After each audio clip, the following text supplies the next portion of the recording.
Buenas noches, viajero del tiempo. Ponte cómodo, respira profundo y déjate llevar por los susurros del pasado.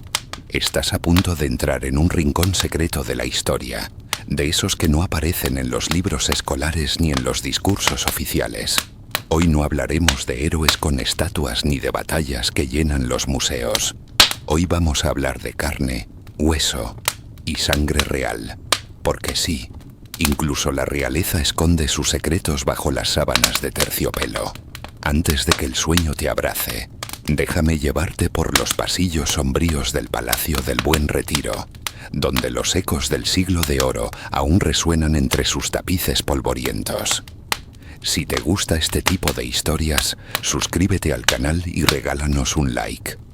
No cuesta nada y nos ayuda a seguir trayéndote relatos que la historia oficial preferiría mantener en silencio. Vamos al grano. ¿Qué pasó realmente con los 12 hijos ilegítimos de Carlos II de España? Y sí, lo has oído bien. Porque aunque la historia tradicional repite hasta el cansancio que Carlos II, el hechizado, era estéril, débil e incluso incapaz de consumar su matrimonio, hay registros, rumores y documentos susurrados que apuntan a una verdad más incómoda y deliciosamente inquietante: que Carlos II pudo haber tenido descendencia, y no una ni dos, sino 12 criaturas, todas nacidas en las sombras, lejos de la legitimidad, del trono y del derecho a llevar una corona. Pero ¿cómo es esto posible? ¿Acaso no era Carlos II un hombre marcado por la decadencia genética de los Habsburgo? ¿No era su cuerpo tan frágil como un castillo de naipes bajo la lluvia? Sí y no. Aquí es donde la historia se enreda con el misterio. Verás, Carlos II nació en 1661 como el último retoño de una estirpe que se había estado casando entre primos durante más de 2 siglos. Su mandíbula sobresaliente, su lengua pesada y su mente confusa eran la prueba viviente de un linaje demasiado cerrado sobre sí mismo. Su madre, Mariana de Austria, prácticamente lo gobernó en su nombre hasta que fue ya un adulto tardío. Y su primer matrimonio con María Luisa de Orleans fue, según los cronistas, un suplicio, al menos en la cama. Pero como suele pasar con los grandes secretos, las versiones oficiales no siempre encajan del todo con lo que se dice en los rincones. Una carta encontrada en el archivo de Simancas, fechada en 1692, enviada por un noble portugués a su primo en Bruselas, menciona, con una mezcla de ironía y temor, que el rey de España tiene un bastardo más que el número de sus dientes sanos. Una exageración quizás, pero mío si no lo fuera.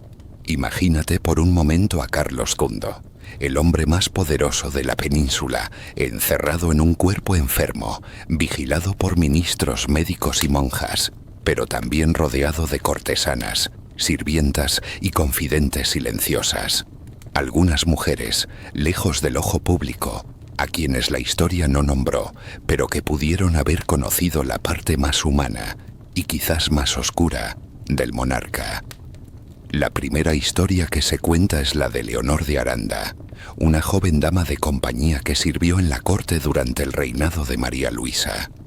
Hija de un comerciante arruinado y enviada a palacio como forma de redención familiar, Leonor era culta, discreta y, según los rumores, tan bella que hacía temblar las manos del mismísimo inquisidor general cuando la saludaba. Se dice que durante las noches en las que la reina enfermaba, y eran muchas, Leonor llevaba a Carlos infusiones de hierbas y dulces de anís, y que en una de esas madrugadas, mientras los corredores estaban en silencio y las velas titilaban, ocurrió lo impensado. El rey, débil pero humano, dejó caer la copa y sus dedos rozaron los de ella. Desde entonces, las visitas nocturnas se repitieron, y pocos meses después, Leonor fue enviada repentinamente a un convento en Zamora. Allí dio a luz a un niño al que llamaron Gaspar. Gaspar nunca usó un apellido real. Fue criado por los monjes de San Jerónimo como si fuera un niño recogido, aunque su educación fue curiosamente refinada. A los 14 años hablaba latín, francés y árabe clásico, algo poco habitual incluso entre la nobleza.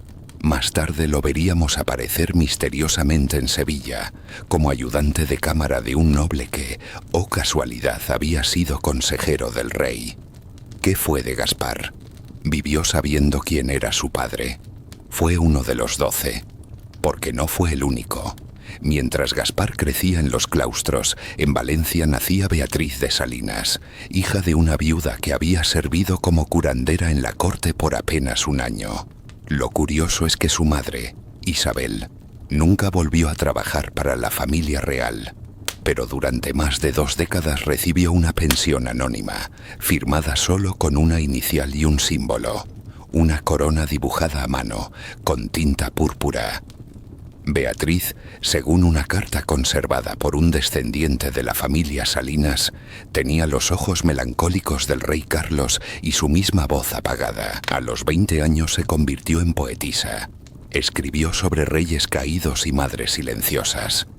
Nunca se casó, y cuando murió, su ataúd fue cubierto con un manto que solo podían usar miembros de la baja nobleza. ¿Coincidencias? Tal vez. Pero si sigues escuchando, te iré contando lo que pasó con los demás, porque las piezas están ahí, escondidas entre líneas, en los márgenes de los libros y en los suspiros que aún flotan sobre los palacios olvidados. Y si Carlos el II no tuvo herederos legítimos, ¿qué fue de sus bastardos? ¿Vivieron como sombras? O quizás, aún hoy queda algo de su sangre caminando entre nosotros. Mientras tanto, en el corazón de Castilla, otro nombre comenzaba a circular en voz baja entre las cocineras y los pajes del Alcázar de Madrid. Tomás del Campo. A primera vista parecía un mozo más del montón. Hijo de una panadera y un soldado que jamás regresó de Flandes, Tomás era callado, firme, y tenía una presencia que imponía respeto. Pero había algo más, algo difícil de nombrar. Los más viejos de palacio solían murmurar que sus ojos, grandes hundidos, tristes como pozos viejos, eran idénticos a los del rey. Y aunque eso podía parecer una coincidencia, hubo un detalle que encendió todas las alarmas. Tomás fue admitido en el Escorial para estudiar con los jesuitas sin necesidad de pagar matrícula ni mostrar recomendación. Una excepción que en aquella época era casi imposible, salvo que viniera de muy arriba. Y aquí entra una figura crucial, el conde de Oropesa, valido de Carlos II durante los últimos años de su reinado. Era un hombre astuto, más político que cortesano, y siempre obsesionado con mantener el equilibrio de poder entre las facciones que acechaban como buitres la muerte sin descendencia del monarca. Se dice que Oropesa sabía de la existencia de los hijos dispersos del rey y que algunos, como Tomás, eran protegidos suyos. No por bondad, claro, sino como piezas en su tablero de ajedrez político. Porque en esos tiempos, tener un hijo bastardo del rey bajo tu ala podía ser tan poderoso como tener una espada bien afilada. Tomás fue enviado a estudiar leyes a Salamanca y después a Italia, bajo una identidad falsa. Volvió años más tarde como diplomático en Nápoles, donde firmaba como Tomaso del Re. Curioso nombre, ¿no? Y aunque murió joven, se conserva un retrato suyo en el Archivo General de Indias. En él aparece con una mano en el pecho, la otra apoyada sobre un códice, y la misma expresión distante de Carlos II. La comparación es inevitable, pero no todos los hijos ilegítimos del rey fueron educados o cuidados con tanto detalle. Algunos corrieron peor suerte, como Catalina Morales, hija de una lavandera del monasterio de San Lorenzo. Su historia es breve, casi trágica. Nació con una deformidad en la columna y fue abandonada a los 3 días en la puerta del convento. Las monjas la cuidaron con cariño, y una de ellas, que tiempo después escribiría sus memorias, contaba que Catalina, al cumplir 8 años, decía que soñaba con un hombre vestido de negro que la besaba en la frente y lloraba en silencio. Lo más extraño es que, al morir la niña de fiebre, alguien dejó una pequeña bolsa de terciopelo en su tumba. con una moneda de oro y una miniatura pintada del rey Carlos. Una fantasía, una historia de locas, puede ser, pero si uno junta todos los detalles, las fechas, los pagos anónimos, las cartas escondidas, el patrón comienza a dibujarse, y el patrón es más escalofriante de lo que parece. A estas alturas del relato, podrías pensar que todos estos niños eran hijos accidentales, que la fragilidad de Carlos II impedía cualquier acto voluntario de paternidad. Pero hay otra teoría, más sombría, más secreta y mucho más provocadora. ¿Y si algunos de estos hijos fueron engendrados deliberadamente como parte de un pacto no religioso, sino político o incluso esotérico? Porque no olvides que en la corte de Carlos II no solo se hablaba de fe y poder, también se susurraban nombres prohibidos, se practicaban rituales secretos, y la alquimia, la astrología y las ciencias ocultas formaban parte del día a día, como el incienso y el vino. Carlos, profundamente supersticioso, consultaba con brujos, médicos franceses y curanderos moriscos. Su obsesión por tener un heredero lo llevó incluso a ordenar exhumaciones, exorcismos y ayunos públicos. ¿Qué pasaría si, desesperado, aceptó la ayuda de alguien que le prometiera una descendencia, aunque fuera ilegítima? ¿Qué pasaría si esos hijos fueron el precio de un trato con lo inexplicable? No lo sabemos con certeza, pero los indicios están ahí. 12 nombres, 12 historias, 12 destinos torcidos por una corona que jamás pudieron reclamar, y aún nos quedan más. Porque entre esos 12, hubo uno que casi llegó a cambiar la historia de Europa, y su nombre borrado de los registros oficiales sigue viviendo entre los márgenes de un códice en latín guardado en una torre de Toledo. Pero para llegar a él, primero debemos hablar del único bastardo que tuvo en sus manos la posibilidad real de heredar el trono. Su nombre era Lorenzo de Borja y Aragón, aunque ese no fue el nombre con el que nació. Su existencia no figura en las genealogías oficiales ni en los árboles familiares que cuelgan de los muros del Escorial.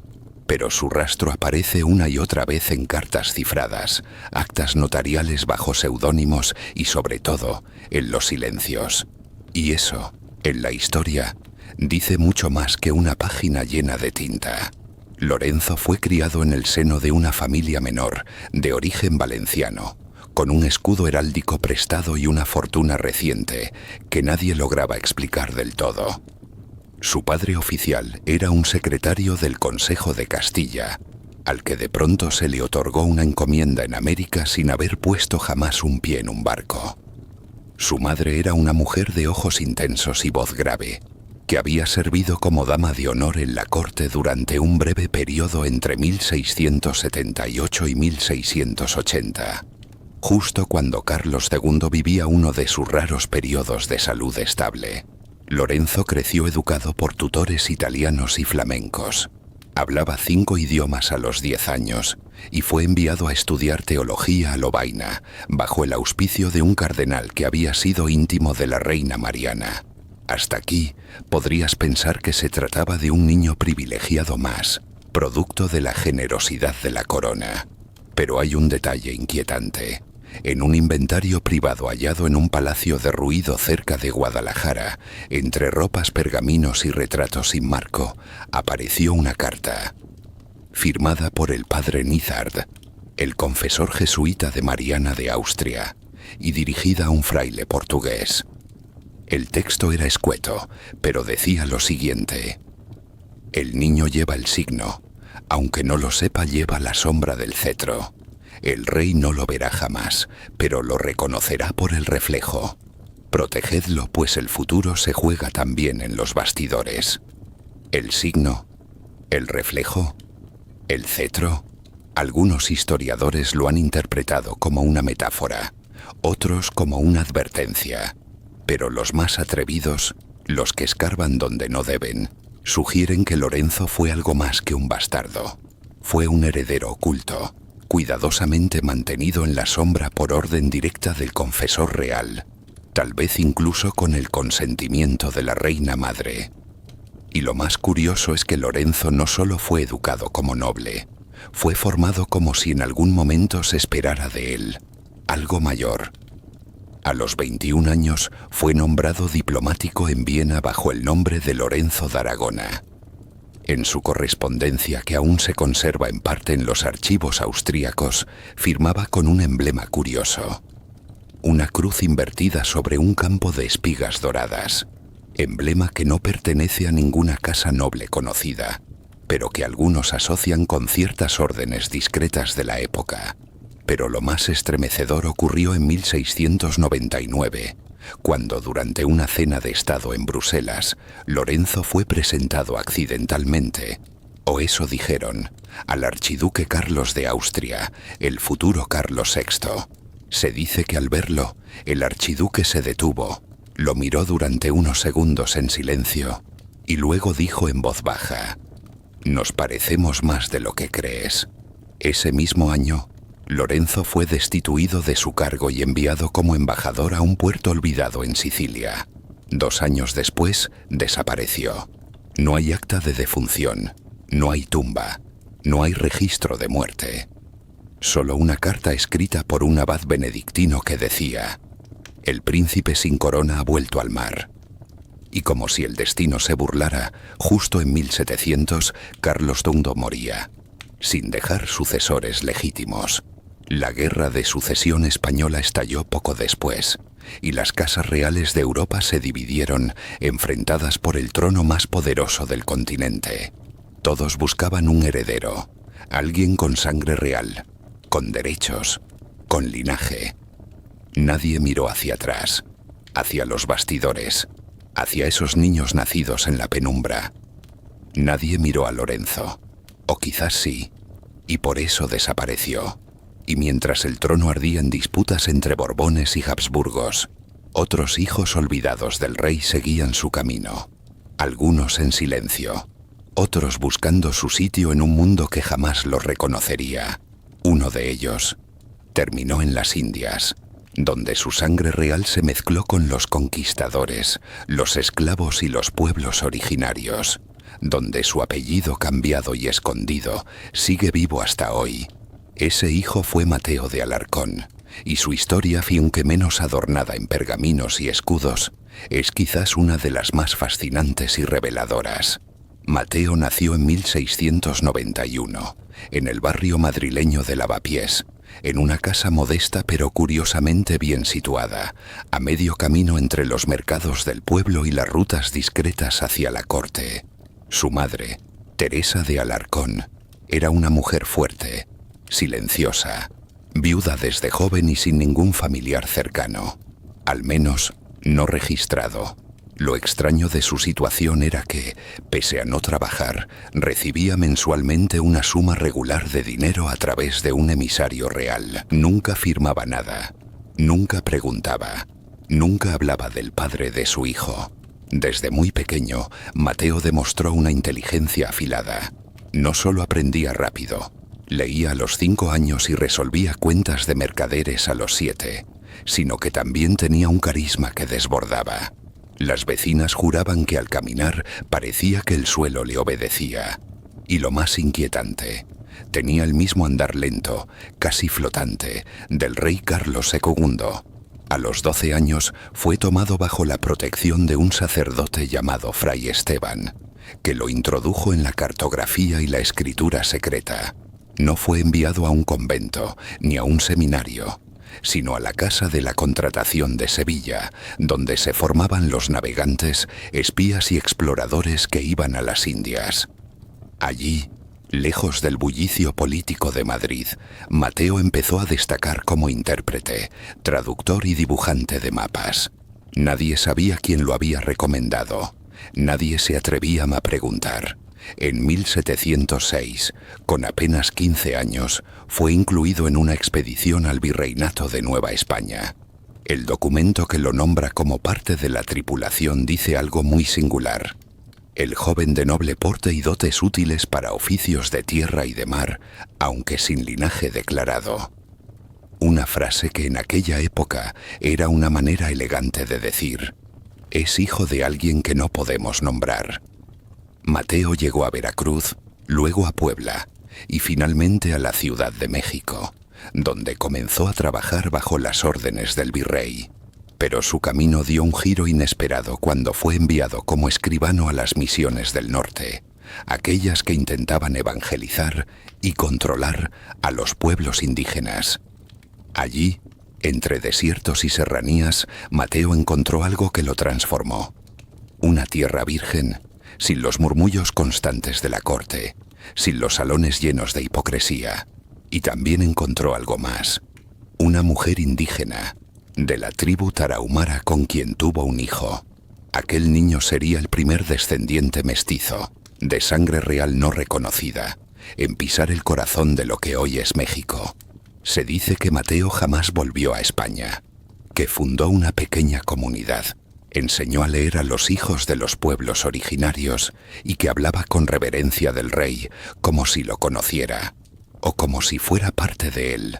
Y en un códice de finales del siglo XVIII, conservado en una misión franciscana en Chihuahua, aparece una nota, escrita en letra clara pero antigua.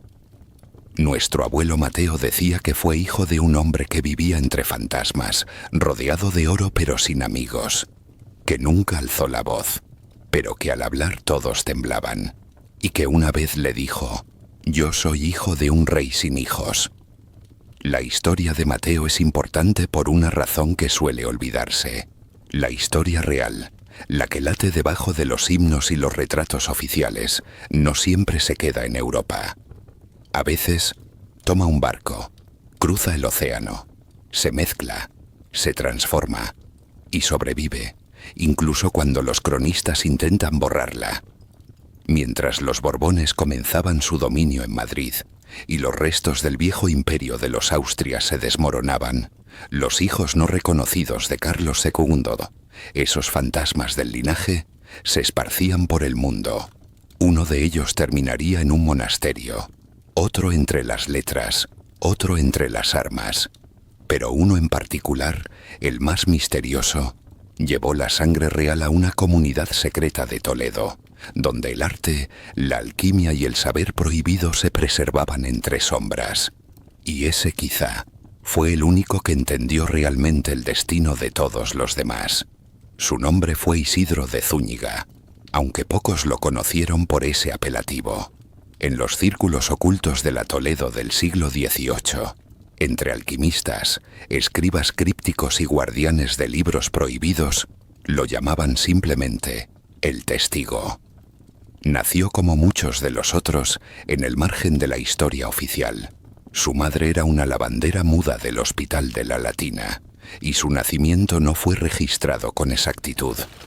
Según un manuscrito atribuido al bibliotecario del convento de San Juan de los Reyes, fue llevado al monasterio a los pocos días de vida, envuelto en un manto de seda negra, junto con una carta anónima que decía: «Este niño no debe hablar hasta que entienda lo que lleva dentro. Su voz pertenece al final de una historia que aún no ha comenzado». Isidro creció entre códices, vitrinas llenas de huesos de santos y grimorios medievales que hablaban de los secretos del alma y del cosmos. Fue educado por frailes especialistas en astrología, medicina, retórica y el arte hermético. Desde muy joven mostró un talento peculiar. Podía leer textos en hebreo, griego y árabe sin haberlos estudiado formalmente. A los 12 años copió de memoria un tratado perdido de Paracelso. A los 15 ya se rumoraba que recibía visitantes por las noches, nobles, comerciantes e incluso miembros del clero, que le pedían consejos disfrazados de confesiones. Pero lo verdaderamente inquietante llegó a los 17 años, cuando encontró una caja sellada en la cripta de la biblioteca, detrás de un muro falso. Dentro había 4 objetos: una miniatura del rostro de Carlos II pintada en marfil, una medalla con la cruz de Jerusalén, un pequeño frasco con un polvo dorado y un pergamino. Este último decía: «Tú, que no deberías haber nacido, guardarás la memoria de los que no pudieron ser. Cuando la corona olvide a sus hijos, tú les darás nombre. Cuando el mundo reniegue de nuestra sangre, tú la sostendrás en silencio». Fue desde ese día que Isidro cambió. Ya no hablaba con los demás monjes, apenas comía y escribía sin descanso. Se convirtió en un espectro erudito, presente en cuerpo, pero ausente en todo lo demás. Los manuscritos que dejó, conocidos como el Códice del Bastardo, no se publicaron jamás, pero fueron leídos en secreto por generaciones de iniciados. En ellos no solo relata la existencia de al menos 12 hijos ilegítimos del rey hechizado, sino que los describe uno por uno, sus nombres, sus destinos, sus signos físicos y espirituales. Pero lo más perturbador es lo que escribió hacia el final del códice, en una página que fue arrancada y posteriormente recuperada por un coleccionista judío en Praga. La línea no terminó. Hay uno, nacido fuera del calendario, bajo un eclipse doble, que aún no ha sido encontrado. Lleva en el cuerpo la marca de los Austrias, pero camina entre el polvo sin saberlo. La sangre no se disolvió, solo duerme. Estas palabras resuenan como una profecía, pero también como un lamento, porque mientras los libros contaban que Carlos II murió sin descendencia, el testimonio de Isidro nos recuerda lo que no se quiso reconocer, que la historia real, la que se esconde bajo la historia oficial, está hecha de silencios voluntarios, de vidas ocultas y de nombres borrados con intención. Isidro murió en condiciones misteriosas. Algunos dicen que fue envenenado por la Inquisición, otros que se retiró a una comunidad en Galicia donde aún hoy se murmura sobre un monje sabio que hablaba con los muertos. Sea como sea, su legado sobrevivió, y gracias a él, sabemos que los 12 no fueron simplemente hijos de una debilidad carnal, ni accidentes desafortunados de un rey condenado.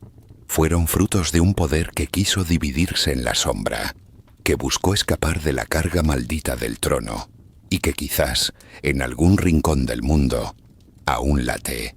Y lo que resulta más desconcertante es que uno de esos 12, el último, el más elusivo, el más parecido al rey en todo, excepto en el nombre, estuvo más cerca del trono de lo que nadie imaginó. Más cerca que Felipe de Anjou, más cerca que Carlos de Habsburgo, y estuvo en Madrid, durante la agonía del monarca, caminando por los mismos pasillos, oculto entre los propios servidores del rey, el último de los 12, el que nunca debió ser nombrado, el que ni siquiera aparece en los códices ocultos de Isidro, ni en los susurros del archivo de Indias, ni en los diarios desesperados del confesor del rey, porque fue protegido por el silencio más absoluto. Su nombre se ha perdido, o tal vez nunca tuvo uno real.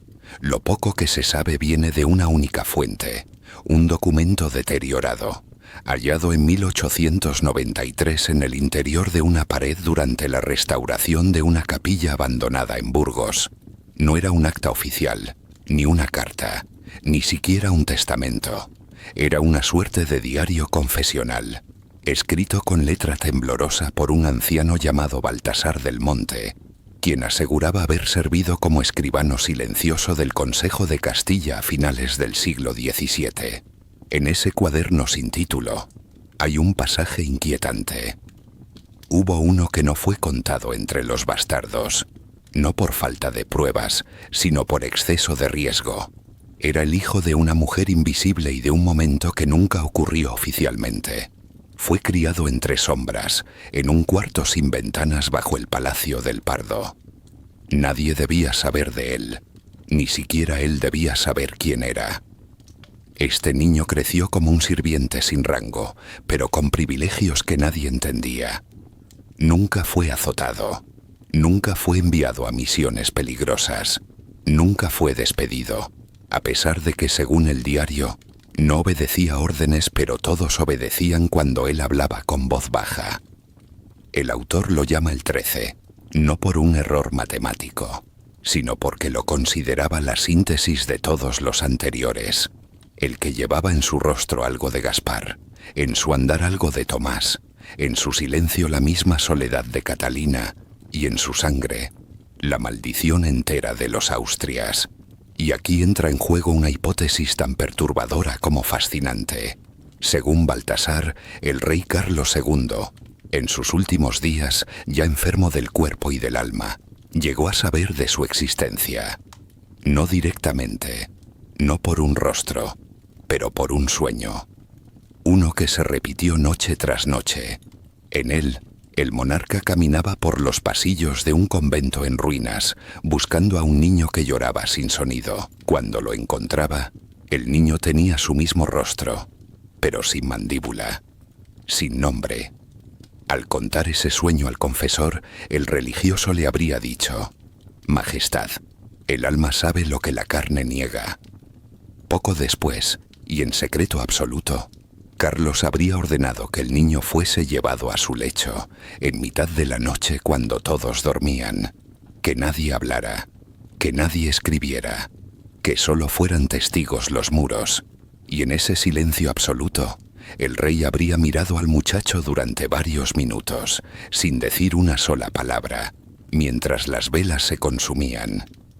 Luego, según el manuscrito, el monarca habría pronunciado apenas una frase, antes de cerrar los ojos: «Ahora ya no estoy solo». ¿Fue real ese encuentro? ¿Fue simplemente una fábula de un escribano envejecido y consumido por el vino y los secretos? Tal vez. Pero el cuaderno termina con una nota escrita con otra tinta, en otro pulso, como si alguien más, años después, lo hubiese retomado y añadido la última pieza. Dice: «El último hijo no heredó el trono, heredó la verdad, la sangre mezclada, la línea rota, el espíritu de un imperio vencido por su propio reflejo. Vivió largo tiempo, murió sin dejar acta, pero no sin dejar huella». ¿Y dónde está esa huella? Algunos creen que se escondió en una rama lateral de una familia noble menor, oculta entre archivos de bautismo falsificados y matrimonios arreglados en los márgenes de Castilla y Navarra. Otros, que cruzó el mar como Mateo, llevando con él un linaje que ahora corre por venas humildes, invisibles, sin saber lo que realmente son. Y hay quienes aseguran, con un fervor casi religioso, que el 13 fue el inicio de algo más grande, un linaje oculto, una línea dormida, esperando, no para reclamar un trono, sino para despertar un legado enterrado, un saber, una carga, una historia que debía ser contada, y que ahora al fin estás escuchando. Porque al final, los bastardos no fueron el error de un rey enfermo, fueron su única obra completa, su única victoria silenciosa, su verdadera descendencia. Y así llegamos al final de esta travesía nocturna por las sombras del linaje más oscuro de Europa. Carlos II, el hechizado, el último de los Austrias, murió rodeado de rezos, médicos desesperados y ministros intrigantes. Pero quizá no murió solo. Tal vez se fue sabiendo lo que la historia oficial aún se niega a admitir: que su sangre no se extinguió, sino que se escabulló por grietas invisibles, multiplicándose como una raíz subterránea, lejana del trono, pero cerca del pulso de los pueblos, de la verdad no contada. Los 12 hijos ilegítimos de Carlos II no son una anécdota para alimentar la curiosidad morbosa. Son la prueba de que la historia que nos enseñaron es apenas la superficie pulida de algo más profundo. De un relato hecho de silencios, de pasiones prohibidas, de traiciones cuidadosas y amores ocultos. Cada uno de esos hijos fue un mundo posible. Cada uno, una página arrancada. Y tú, que has escuchado hasta el final, eres ahora testigo de esa otra historia. Quizás uno de ellos cambió el rumbo de un reino desde la sombra. Quizás otro fundó una familia cuyo apellido llevas tú mismo. Quizás, y solo quizás, la sangre de Carlos II nunca dejó de correr. Solo aprendió a esconderse, a mezclarse, a sobrevivir. Y si esta historia te ha hecho sentir algo, fascinación, intriga, o ese cosquilleo que se siente cuando rozamos un secreto real, entonces haz que este viaje no termine aquí. Suscríbete al canal. Déjanos un like y comparte este relato con alguien que se atreva a escuchar lo que nadie se atreve a contar. Porque aquí, cada susurro despierta una historia dormida, y cada noche la historia vuelve a respirar. Hasta la próxima, y que los ecos del pasado te acompañen en tus sueños.